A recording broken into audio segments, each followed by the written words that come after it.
Hey, Brent, Alex Dodd from the Clemson Insider. Syracuse had a lot of success running the football in the first half. What adjustments did you guys make during halftime, and what do you feel like was the key to slowing that down in the second half? I thought we were just a little rusty with our fits, and I thought they blocked us, and they're doing some things schematically that's a little bit different. It was everything we were prepared for, but you can't simulate it in practice, and so whether it's getting knocked out of gaps or just not fitting it with the precision. Back's a good player. I think they had 26 yards in the second half. Rushing, he had 25.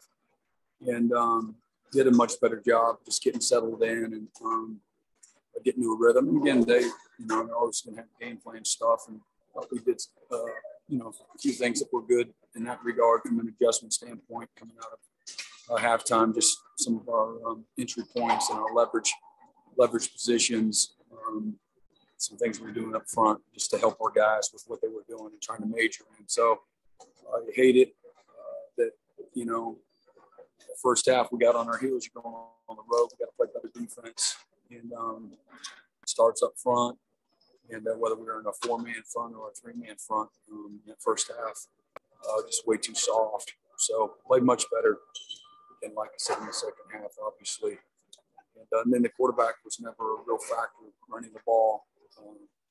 And so that was big, not allowing them to – he got the one here on the goal line, first and goal, the two. And we, again, same thing, misfitted just to have somebody inside and outside the tight end. And we didn't. And so it was an easy, just a gift. But, again, a lot better overall in the second half there until, again, about 7 minutes. Had played pretty good, just doing some undisciplined things.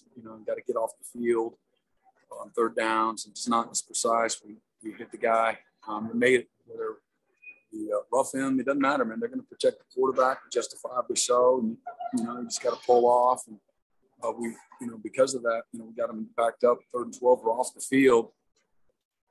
And we're going to have them pinned deep. And when you let that drive, get out of there, out of the backed up, and now all of a sudden our offense is in bad field position for a good part of and we were in bad field position because of it. We let them flip the field just by, getting the guy out of bounds, and then we just fired it around, got an inside pressure, and we let the quarterback get outside, and we did that a few times, and just, some rookie mistakes, and play with leverage and understand not just what we're doing, but why we're doing it. So we got a lot of growing up to do, a lot of improvement, just a lot of details, and some of our coverage things that we gave up a 62-yard pass and 3 deep coverage. It's a good route for that coverage. It was a good ball, but we didn't do what we needed to do to protect ourselves. That's and that call's made. We got to do a better job schematically, technique-wise, at protecting the stress of that call. And though we didn't do that, our 3 deep players, post player, and our third player got overlap. And guys are out there guessing what routes are coming instead of reacting to what they're seeing. So we got to just keep getting better. We're lucky to, again, have made, some critical errors and, again, critical situations and still come out with a win. And maybe the biggest plays, it's not the biggest play for us on defense, was that 3rd and short stop there at the end by Bailey Spector. Skowski blitzes, zone blitz, and Spector hits him for nothing, not even lost a half yard. And now they got to kick a field goal, and they hooked it. So a lot to really be thankful for and proud of. But we got a lot of work to do still. And again, we down a few guys, opportunity knocks. Some guys got an opportunity. I thought Nate Wiggins got in there and did some really good things. There's a lot of really good plays within the game. Tyler got his first interception. That was a huge stop in the red zone. It turned into points. Offense took the ball back down. And so there's some really good situational football. We gifted them probably 3 third-down conversions. Which again is field position, it's momentum, it's just a lot of things. And so we just got to keep we got to continue to improve. We got a lot of things we have to improve on. How cool is it as a dad just to see your son, get his first interception and really what proved to be a pivotal play in the game? Yeah, it's very cool. My loyalty first and foremost is to him. So man, that's cool. There's a lot of football to be played, so it's hard, man. If I was up in the stands, I'd have it going on for sure. But I got, there's, a lot of games still left to be played, but I'm real proud of him and great play. And again, situational football is right where it's supposed to be. So that's cool to see, be a part of, be a fly on the wall that way. How big is it to see your defense yet again show that bend but not break mentality and come up with that big stop? I'm not a bend but not break kind of guy. So we got to be cleaner. That's the bottom line. If we're supposed to be the flat player, it's third and extra long. We got to push through and play the flat. Guys run the smash, and guys are coming out of coverage because I thought he was going to scramble or whatever. Let somebody else go make those plays. I mean, we do right now. We're some young guys are doing some things that are just not disciplined. To be able to play good, consistent, tough. Defense and make people earn stuff. And so, I'm not a big bend but not break, whatever that means. I'm just, I thought there was a good part of the game. We came back in the second half and really played well and really proud of them. And then, again, we made it interesting there at the end. And it could help our guys, if I feel like they're running 4 verticals and try to stay out of that 3 deep. I thought they did a good job from an execution standpoint, kind of great effort. His receivers run their routes hard every snap. And so, and then we got to do a better job, though, with our post player and our third player outside, just being in a better position that way. But I can help them, too, with calls. So, again, good enough to win.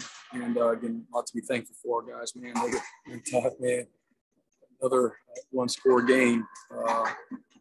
But our guys are comfortable in the situation. And again, hey, man, it's still a play. It's like missing a tackle or missing a sack or missing a pick. Again, same thing. We missed that last time we played Boston College. Tyler misses the interception right in his hands on the goal line to get off the field and win the game. And then, we have one. Mario has one right in his hands, too, there on that last drive as well. So we got to, again, there's some meat on the bone that we left and opportunities to not make it so interesting. And that's, through the failure, through some, through experience, hopefully you learn. We got to do a good job as coaches that put it back in front of them and get our guys better. But just really proud of the guys, for coming on the road and having the right kind of mindset. And again, kind of getting on our heels a little bit at times there in the first half. We got settled in there after that first quarter, first half or so, the first quarter, and then started playing a little better, but held them to 7 points still right there in the few minutes to go in the fourth quarter. I just got to, again, we had a couple of drives there right at the end, but we just got to be a little cleaner and a little better and more precise with what we're doing. Hey, Coach, it's Nikki with TigerNet. What was it like to celebrate with Skolsky there at the end and seeing the alma mater? It looked like you were maybe enjoying knowing there's only a few more of those left. Yeah, I mean, it's awesome. There's nobody. There's like a small group of these guys in that locker room, these super senior guys in particular, and some of the other seniors that have poured so much into this program. For the school, for the fans, for their teammates, for their coaches, and I think it's going in slow motion for both of us, him and I, Balin as well. And what I love about those guys is they don't take any of it for granted, and so he knows, he sees it like one of us old coaches sees it, has a thankfulness and finding a way to win. But he's the first one to say, man, he and Balin both are like, yeah, that first quarter, you're not going to like us very much. And but that's the kind of perspective and maturity that they have. They're pretty special guys for sure. When did you find out that you guys were going to be without Booth, and do you have an update on where he is right now? Just game time. you know. So I think he's had a hamstring strain, and so hopefully we'll get him back here. But he practiced most of the week, so. I thought Nate Wiggins stepped up though and did some really good things, and all the corners. I thought they did some really good football plays those guys made today, and really proud of that group. They're thin. They're thin in their numbers, and but they've been showing up. And Nate, you know, we've been on Nate hard to just continue to mature and grow up, and be ready for his opportunity. He's getting better, you know, by the day. We have time for one more question for Coach.